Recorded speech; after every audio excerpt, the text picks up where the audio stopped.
Welcome, I'm Sarah and this is Artisan Heirloom Foods, and today I will be preparing classic asparagus soup and mint for you.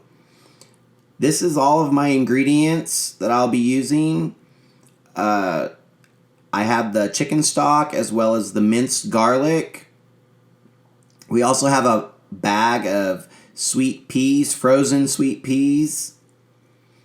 I'm also going to be using some wild rice, and I'll explain that a little later. That's not a typical ingredient in asparagus soup. I also have 3 small to medium onions that I'll be slicing up. And then all of my fresh produce from the garden that I just picked. Here's my asparagus. I had a whole bunch of asparagus. And then I've got garlic chives here. As you know, I just have a huge bed of garlic chives, so I'm always trying to use those. And they come back every year. They're perennials, so that's awesome. As well as some really nice, fragrant, fresh garden mint. I have a huge bed of mint. It's growing like weed, so we're going to use it in this recipe. So the first thing I'm going to do is I'm going to slice my onions and get them going and putting them onto the burner. That's the first step. And you know, you can cut these onions in many different ways. There's no real guideline to this. You just want to get your onions chopped up, so you can chop them, you can dice them. I just today decided to slice the onions up. And you know, if you're making French onion soup, this is how you would actually prepare your onions. You would slice them and you wouldn't dice them. So over on the stovetop, I've got my beautiful enamel cast iron pan pot. Actually, I think it's called a Dutch oven. And I'm going to add some olive oil as well as 2 tablespoons of butter. Now, I use butter in a lot of my recipes. I'm not Paula Deen. I don't overdo it. I love her stuff, but I do use butter because it adds flavor. And you want to melt that butter down. And right now my stove, my burner is set to about medium, maybe a little bit past medium. And you want to slowly cook your onions. You don't want to cook them too fast. You don't want too high of a heat because you don't want to burn them. If you burn your onions, they're going to leave a really foul taste in your mouth when you eat your soup. So you want to caramelize them and slowly caramelize the natural sugars in them. So what I'm doing here is mixing it all up, just kind of getting all of the butter and the olive oil mixed around on all of the slices of onion. That'll just help caramelize them. I'm also going to add some salt. I use kosher salt, not table salt. And it helps, what salt does is it helps draw the moisture out of your vegetables. So that's just going to, again, add a little, it's going to condense that, those juices, and that's just going to make it taste so much more. And this here is palm sugar. I'm just going to add a teaspoon, and I'm not going to mix this up. I'm just going to leave it on the top of the onions while the onions are caramelizing, and it'll all melt in and mix together. So here's my asparagus. Now, as you see, this one is really long, and when they get too long, they start to get woody, starting from the bottom up. So you want to cut off a few inches off the bottom of your larger ones, and so that's what I'm going to do. And what I'm also going to do is I'm going to slice them into small little ringlets. little discs, and it helps them cook so much faster when they're in smaller pieces. And I had so much, like I said earlier.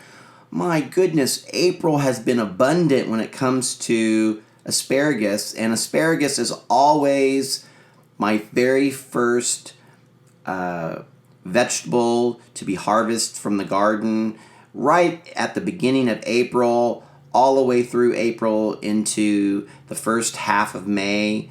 I always have an abundant amount of asparagus, and of course my mint and my garlic chives are thriving, and all three of these herbs and vegetables are perennials, so I don't ever have to replant them. They just keep coming back every single year. These asparagus were planted back in 2008, so it's been 10 years. They have another 15 to 20 years of life left in the crowns, and of course they're constantly producing seed, and I have all kinds of new ferns growing out there in the garden. So here's my bowl of asparagus. There's so much asparagus there, and what you want to do is go back to your onions and you want to stir them up. And as you can see, that brown on the bottom of the pot, that's called a fond. And basically what that is the condensed juices of your onions that have caramelized on the bottom of the pan. And you just want to get that up off there and mix it up. And as you can see, my onions have started to caramelize and turn a real nice caramel color. So I'm going to trim up my garlic chives here. There's a few blades there that the tips are have browned a little bit, and so you want to just get rid of that. But the rest of it's just perfect. It's fine. They taste absolutely wonderful. If you've never had a garlic chive has the flavor of both an onion as well as a garlic. So they're a little bit different than a regular chive, and they also look different too. Regular chives are like little straws. These are more like blades of grass. So you just want to, they call this technique a chiffonade, really, but which primarily is if you were to do that to like basil or something, you'd roll it up into like a little cigarette or cigar, and then you would slice it up, and that's called a chiffonade. But I'm basically doing the same thing here, and you want to make them as small as you can. Again, the smaller that you can make them, the faster they will cook. And of course, you have to remember, in the end, we're blending all of this up in a blender, so it doesn't really make a difference. You just want to try to get everything to a uniform size, so that way everything cooks evenly and at the same time. So my onions here, they're pretty much done caramelizing. If we were making French onion soup, I'd have like 10 to 15 times more onions in this pot, and it would probably take a good hour on a lower heat to get them all caramelized. But here in this recipe, we're not doing that, but we are caramelizing them slightly. So we're going to add some garlic. Again, I'm all about layers. I've said this before. And we're not really cooking the garlic like we have the onions. We're just adding it to the pot for flavor. And we're just going to mix it all up and get it evenly distributed through the pot. And then what we're going to do is we are going to add the asparagus. And this is really, I want to kind of touch on something real quick. When you boil a green vegetable for too long, it loses its bright, vibrant green color. And that actually is going to happen, but we're going to restore some of that color here at the end with the mint as well as the frozen sweet peas. We're going to add a little bit more salt here. Again, you know, it's all about layering. And we're also going to add some pepper. You got to have your salt and pepper and as many things as you can that work. And it works real well in this recipe. So we're going to give it a little stir here. And just kind of get everything evenly distributed. And this actually, from this point, we're almost done really with the recipe, because once you put the stock into the pot and bring it to a boil, you're just going to cook everything for about 10 additional minutes, and everything will be totally cooked through. Now, I also want to say that if you are a vegetarian, you can use vegetable stock or broth. We're going to add the garlic chives. And again, that's an additional layer of flavor.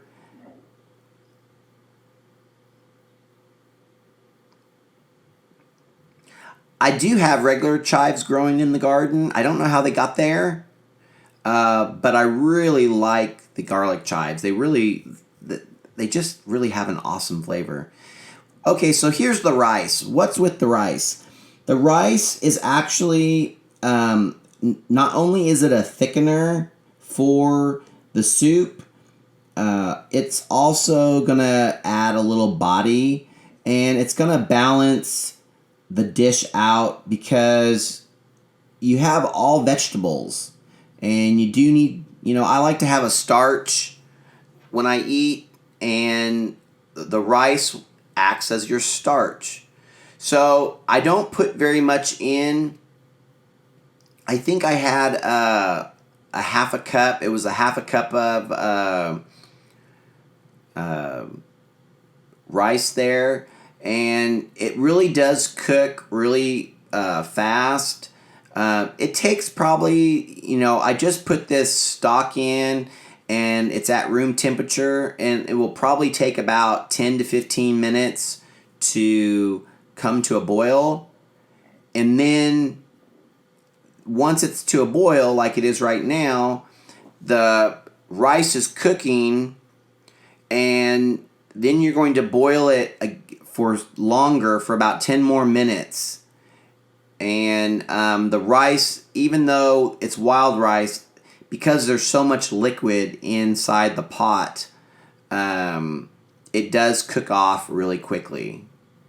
We're going to add a little bit more salt. Now, I have tasted this.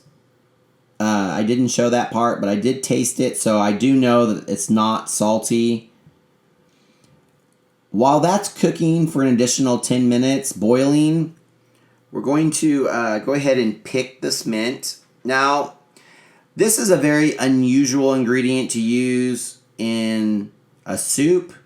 I know probably most of you have probably not had mint prepared this way, but it really adds a depth of flavor, and it's not really too much. That looks like a lot of mint there, and I'll be honest with you, I don't use all of it. I give most of it to my rabbit. I'm only using about a cup of mint here, so it doesn't overpower the soup.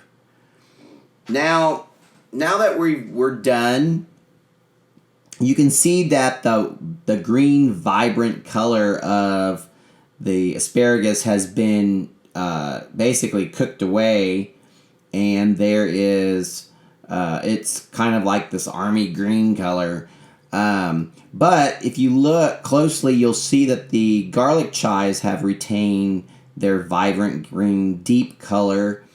So that'll help bring that color back.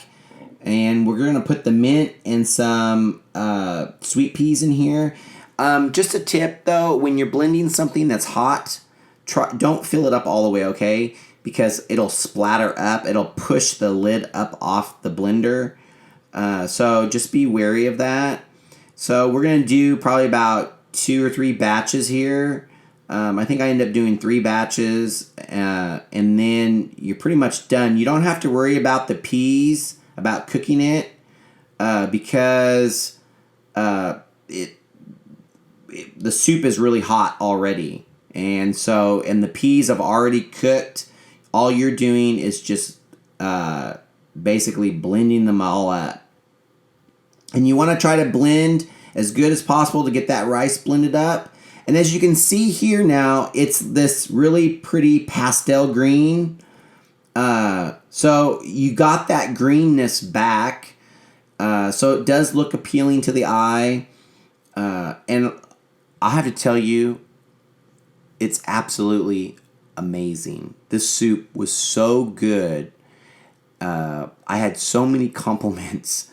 Everyone absolutely loved this soup. And, the next day, food usually strengthens in flavor by the next day. And it didn't. And it's still, you could taste the mint, the peas, the asparagus. So here I just tasted it, and it needed just a little bit more salt. So I added the salt. We're going to mix this in, and then we're going to serve it out. I'm going to show you what it looks like. This soup was so good. I hope you guys give this a try. I hope you enjoyed this video. If you did, and you haven't already, subscribe. Of course, if you're new, subscribe. Please hit that notification bell. If you do that, it will help notify you of new content that I upload to my channel. And I want to say, don't forget to comment and share and like. And I know you have a lot of different choices online to watch different videos. I appreciate your time that you've spent with me. And I hope to see you again in my next video. Thank you.